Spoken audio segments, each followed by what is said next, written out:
Hello दोस्तों। सरकार का कंट्रोल हमारे ऊपर जो हवा है उस पर है, समुद्र में जो पानी है उस पर है।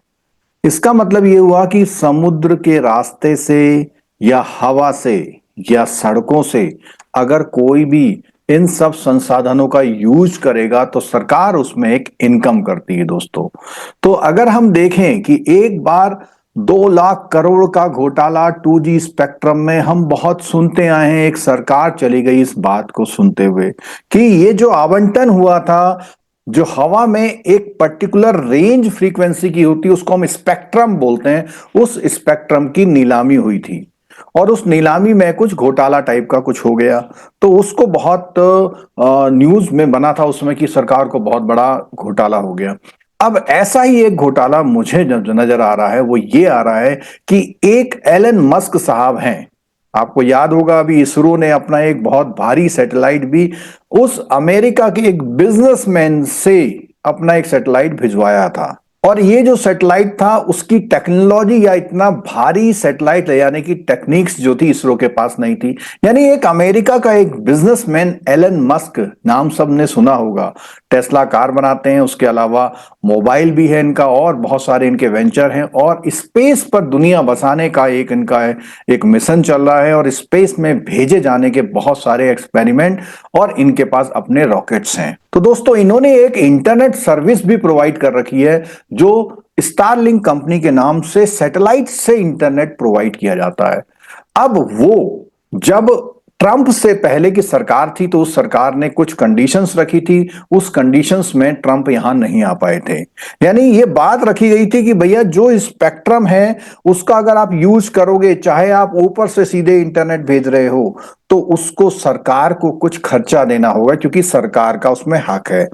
तो वो वहां पर बात उस समय आई गई हो गई थी। लेकिन अभी हाल में उस समय पर जियो के साथ मस्क का एक करार सुनने में आया था।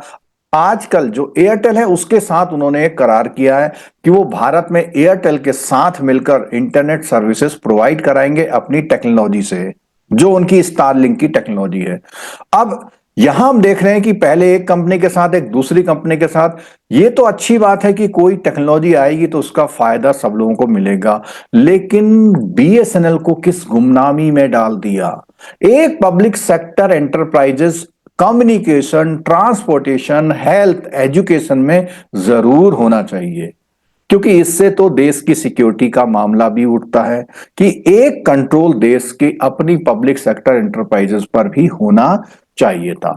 तो दोस्तों अब जो एयरटेल के साथ करार हो रहा है तो इसमें क्या हो रहा है कि वो सारी टेक्नोलॉजी प्रोवाइड कराएगा और सैटेलाइट से जो है इंटरनेट प्रोवाइड कराएगा। सरकार यहां पर ट्रंप के आते ही, ट्रंप और मस्क दोस्त माने जाते हैं, उनके आते ही अब क्या है, सरकार ने अपने वो नियम थोड़े से बदल दिए हैं। लेकिन फिर भी सरकार के कुछ कंसर्न जरूर हैं और होने भी चाहिए।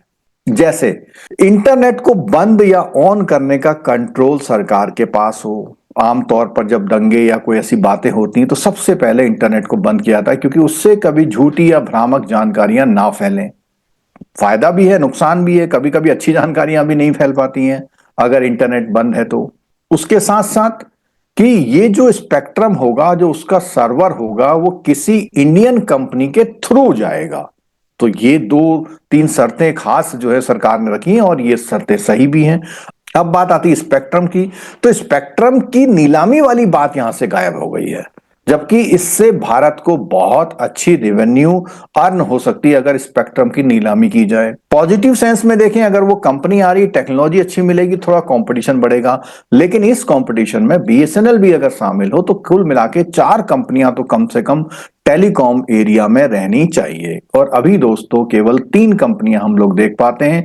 जियो, जिसने बहुत 40 करोड़ तक के लोगों को के घरों में जो घुसपैठ कर रखी है, उसके बाद एयरटेल है और वोडाफोन और आइडिया मिलकर के हैं। वोडाफोन आइडिया के उतनी जो हिस्सेदारी नहीं है, इसमें सरकार ने काफी हिस्सेदारी लेकर के उसको चला रखा है।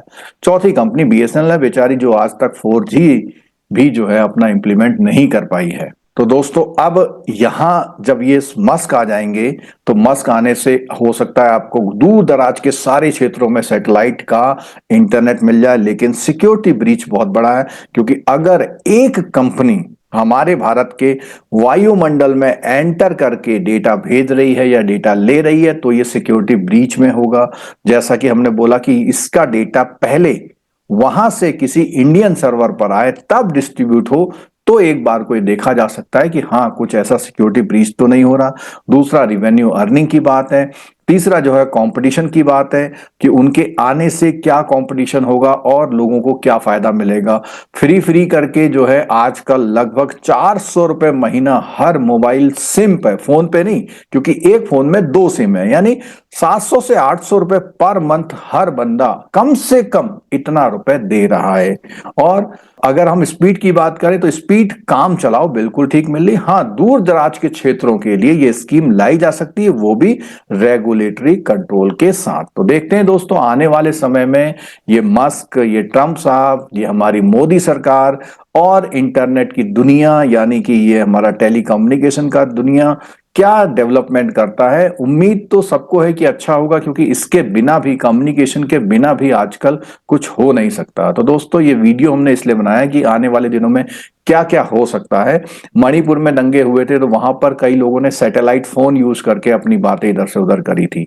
तो ऐसी चीजें सिक्योरिटी ब्रीच हैं। वायुमंडल के जैसे हम किसी का जहाज नहीं आने देते, ऐसे ही कोई डेटा भी नहीं आना चाहिए। डेटा सरकार के कंट्रोल से ही फिल्टर होके आना चाहिए, कहीं कोई इसमें सिक्योरिटी ब्रीच तो नहीं हो रहा है। वैसे भी व्हाट्सएप, फेसबुक, गूगल, यूट्यूब, इन चारों की बात करें तो इन चारों ने तो अपना वर्चस्व जो है बाहर के देशों ने कर रखा है। इतना बड़ा हमारा देश है और हमारा ऐसा कुछ भी नहीं, जबकि चाइना पैरेलली अपना व्हाट्सएप, अपना यूट्यूब, अपना जीमेल टाइप का उसने चला रखा है, और वो खासकर से अपने ही उस पर रिलाई करता है, यानी उनका सिक्योरिटी और डेटा उनके पास सुरक्षित रखा हुआ है। तो दोस्तों वीडियो अच्छा लगा हो तो लाइक कीजिएगा, और इस पर कोई और अपडेट आता है तो हम आपसे जल्दी मिलेंगे। Thank you so much.